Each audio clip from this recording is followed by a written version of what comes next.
J'ai la chance aujourd'hui d'être accompagné par un de mes clients qui va vous parler du prescripteur du coaching. Oui. Ça a été le responsable formation, appuyé par votre N+1. Exactement. Et donc je les ai rencontrés pour construire le projet de coaching et ensuite on vous l'a présenté. Et là, qu'est-ce qui s'est passé? Au début, c'était un petit peu particulier avec Damien parce qu'on a déjà cherché quel était, je me rappelle même du terme, quel était le problème. Mais j'ai pas de problème. Le mental, ben, on l'a un peu laissé de côté pour laisser place, j'ai envie de dire, à la créativité, au ici et maintenant. C'est-à-dire qu'on prend place dans cette nouvelle état, c'est presque un art de vivre. Et cet art de vivre, qu'est-ce que ça change avec vos collaborateurs aujourd'hui? Beaucoup plus de paix.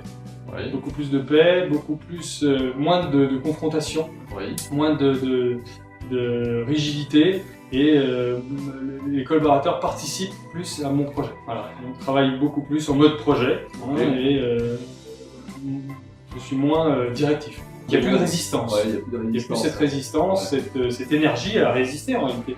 Donc c'est bien pour les formateurs, enfin les personnes qui m'encouragent. En réalité, c'est de l'encouragement plus que des critiques. Donc voilà, vraiment une bonne synergie. Alors un truc tout bête, effectivement, pour différentes évaluations, il y avait la manière de faire où j'étais remarqué. Et en réalité, la clé de voûte, c'est qu'il n'y avait pas de règles du jeu qui étaient mises en place. Donc j'ai tout simplement suggéré à cette personne-là, au formateur, que l'on mette des règles du jeu, et aujourd'hui, ça se passe à merveille. Voilà. C'est une ouverture d'esprit, un épanouissement personnel, et surtout une prise de conscience, prise de hauteur sur les certitudes que l'on peut avoir. Le monde change, donc si on reste fixé sur ces principes, il y a un moment donné où on va rester seul avec ces principes. Le gain pour moi, il est immense, parce que encore une fois, je saute sur un tremplin, donc forcément je vais sauter plus haut que si je saute sur le goudron.